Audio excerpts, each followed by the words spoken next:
I tested some of the best smartphones of 2025 and in this video I'm gonna rank them in a tier list based on their value for money, overall performance and more.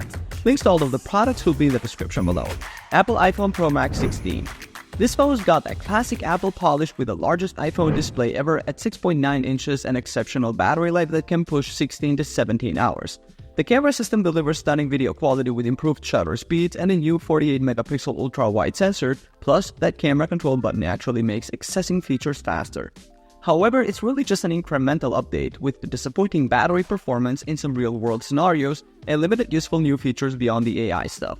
Perfect for Apple ecosystem users who want the biggest screen and longest battery life. But honestly, I'm putting this in the gray tier because while it excels at what it doesn't push boundaries enough to earn the top spot. Google Pixel 9 Pro. This thing absolutely nails the camera game with vibrant outdoor shots and incredible low-light performance that often beats the iPhone 16 Pro and Xiaomi 14 Ultra in head-to-head tests. The 6.3-inch LTPO display with 3000 nits peak brightness is gorgeous for outdoor use, and the 120Hz refresh rate feels buttery smooth. The only real downsides are the over-processed images that can look too artificial and weaker raw file quality compared to competitors. This is the phone for photography enthusiasts who want Google's computational magic and clean Android experience without compromising on flagship features. So I'm confident in placing this in the God tier. Xiaomi 15 Ultra. This camera beast features the best zoom performance on the market with a massive 1 to 1.4-inch 200-megapixel telephoto sensor and Leica partnership that delivers stunning natural-looking photos. The Snapdragon 8 Elite processor with up to 16GB RAM and UFC 4.1 storage makes the thing fly. Plus, the new Ice Loop vapor chamber keeps thermals in check during intense gaming. The main weakness is video quality that falls slightly behind the competition and some display brightness issues with HDR10 content. This is for power users and photography pros who want the absolute best camera zoom and flagship performance. And I'm definitely putting this in the God tier because it pushes camera boundaries further than anyone else. OnePlus 13. This phone is basically perfect. I can't find anything significantly wrong with it. From the industry-first IP69 rating, the display made A++ rated 6.82-inch OLED that hits 4500 nit peak brightness. The massive 6000 mAh battery with 80-watt fast charging gives you the best battery life on any flagship, while the Snapdragon 8 Elite delivers performance that beats even Apple's A18 Pro in benchmarks. The camera system finally competes with Pixel and Samsung quality, and Oxygen OS 15 with 6 years of updates seals the deal.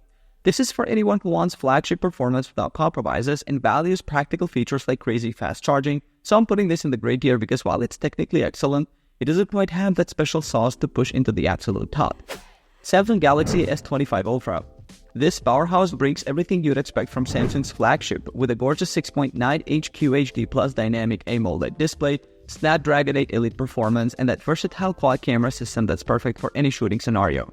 The build quality is premium with excellent weight distribution, though the on-screen fingerprint sensor placement could be better, and battery life easily pushes 1.5 days with impressive 45-watt charging. The display quality is simply the greatest phone screen ever made with incredible sunlight visibility and color accuracy. This is the ultimate do-everything flagship for users who want the S Pen, amazing cameras, and Samsung's feature-packed One UI experience. So I'm placing this firmly in God tier because it delivers flagship excellence across every single category. Oppo Find X8 Pro. This flagship brings an insane 5910 mAh battery that absolutely destroys the competition. That's 26% more than the biggest iPhone. The camera setup is genuinely impressive with 4 premium lenses, including that Hasselblad collaboration, and the AI telescope zoom feature is actually useful up to 30 times without looking like total garbage. But man, the charging speeds are disappointing for a flagship, and the maximum brightness just doesn't hit as hard as those crazy specs suggest. This is perfect for photography enthusiasts who want all-day battery life but can live with slower charging. I'm putting this in the good tier. It's solid but not quite flagship killer material. Google Pixel 9a. This thing is absolutely crushing it in the mid-range space right now. The display hits an insane 2700 nits peak brightness that actually works in real sunlight, not just marketing BS. Google's computational photography is still magic at this price point, and you're getting 7 years of Android updates, which is honestly incredible value. The Tensor G4 handles everything smoothly, though it's not going to blow your mind with raw power. Perfect for anyone who wants that pure Google experience without paying flagship prices. I'm confident in placing this in the gray tier. It punches way above its weight class. Nothing Phone 3a. Man, this phone just hits different with that unique, transparent design and glyph interface. The 6.77-inch AMOLED display is gorgeous with proper 120Hz smoothness and that 5000 mAh battery genuinely lasts all day. The camera system surprised me. The 50 megapixel main sensor plus that 2x telephoto actually delivers solid shots for the price. Sure, the performance can stutter with heavy multitasking, but for most people that don't matter. It's perfect for anyone who wants to stand out from the iPhone crowd while getting excellent value. I'm putting this in the great tier because it delivers premium features at a mid-range price. CMF Phone 2 Pro. This budget beast brings some seriously cool modular design elements that actually work. Those exposed screws and attachment points aren't just for show. The MediaTek Dimensity 7300 Pro keeps things moving smoothly for daily tasks, and that 5000 mAh battery delivers excellent endurance. But honestly, the cameras are pretty rough. They struggle with detail and just don't look great compared to the competition. It's perfect for people who want unique design and solid basics without caring much about photo quality. I'm placing this in the good tier. The design and innovation saves it from being average, but those camera struggles hold it back. Samsung Galaxy Z Flip 7. Look, foldable phones are still cool, and this one actually fixed the battery life problem that plagued earlier models. 24 hours in our video test is genuinely impressive.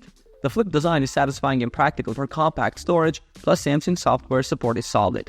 But here's the thing, at $1,100 you're paying a massive premium for the folding trick, and the outer screen still feels limited in what it can actually do.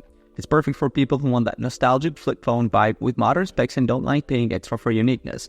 I'm putting this in the average tier because while it works well, the price to performance ratio just doesn't make sense for most people. Samsung Galaxy Z Fold 7. This thing is honestly impressive as hell. The design is stupidly thin and light. Samsung really nailed it this time with the slimmest foldable they've ever made. The 8-inch display is gorgeous and the multitasking experience is top tier. Though I'm kinda bummed they ditched S Pen support, which was a signature feature. The Snapdragon 8 Elite delivers flagship performance, but that $2,000 price tag is still brutal for most people. I'm putting this in the good tier because while it's a solid upgrade, the price and missing stylus support hold it back from greatness. Honor Magic V3. This is the world's thinnest book-style foldable, and honestly it feels like magic when you hold it. The engineering here is incredible. It's almost as thin as an iPhone 15 Pro Max when folded.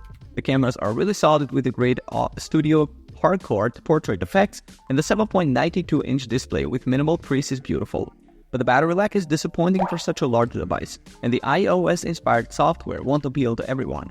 I'm placing this in the average tier because despite impressive hardware, the battery issues and software quirks prevent it from being truly great. Oppo Find N5. This phone strikes that perfect Goldilocks balance. It feels like a regular phone when folded but opens to reveal that gorgeous 8.12-inch display. At just 4.21mm when unfolded, it's even thinner than the Magic V3, which I didn't think was possible. The titanium hinge is smooth as butter and the crease is barely visible, plus you get a massive 5600 mAh battery that can actually last.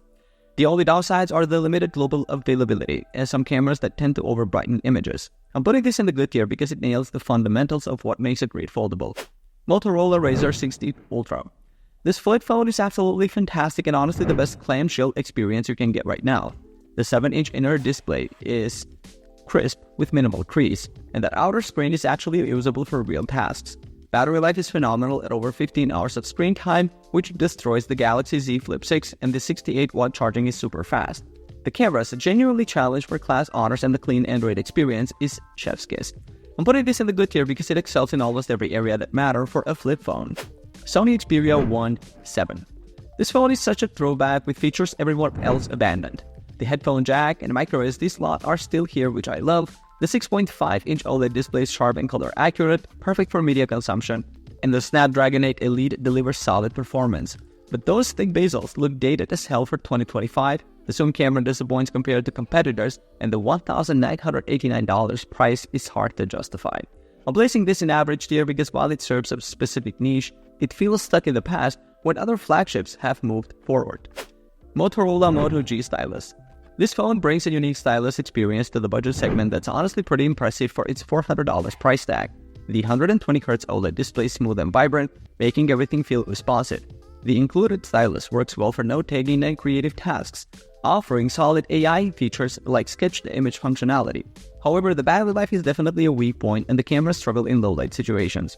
This is perfect for students or professionals who need stylus functionality without breaking the bank. I'm placing this in the good tier because it delivers on its core promise of affordable stylus functionality. Samsung Galaxy S24 FE. This feels like Samsung tried to cram flagship features into a more affordable package, but the execution is mixed. The 6.7-inch 120Hz display is genuinely beautiful, and you get access to Galaxy AI features and a telephoto camera.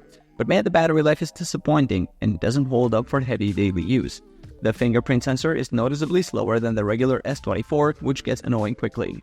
This phone makes sense if you want Samsung's ecosystem without paying flagship prices. But you are making real sacrifices. I'm putting this in the average tier because the compromises are too significant. Google Pixel 7a. This phone punches way above its weight class in the camera department. Google's computational photography is just incredibly clear. The main camera produces sharp, colorful photos with excellent dynamic range, and night sight still impresses. The display quality actually beat many more expensive phones in testing. But honestly, the battery life and charging speed are deal breakers for me in 2025. It charges slowly and doesn't last a full day of heavy use. This is ideal for photography enthusiasts on a budget who don't mind carrying a charger. I'm placing this in the average tier because while the camera excellence is undeniable, the battery issues hold it back. ASUS ROG Phone 9 Pro. This is an absolute beast for mobile gaming with a Snapdragon 8 Elite and up to 24GB of RAM, making everything incredibly smooth.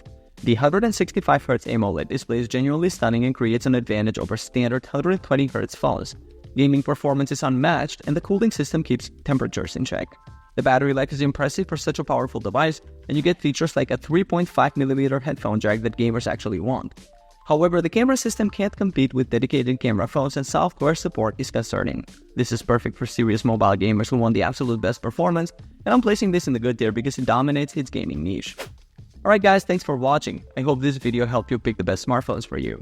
If you have any questions, drop a comment below. Links to all of these products mentioned in this video will be in the description. Alright, peace out.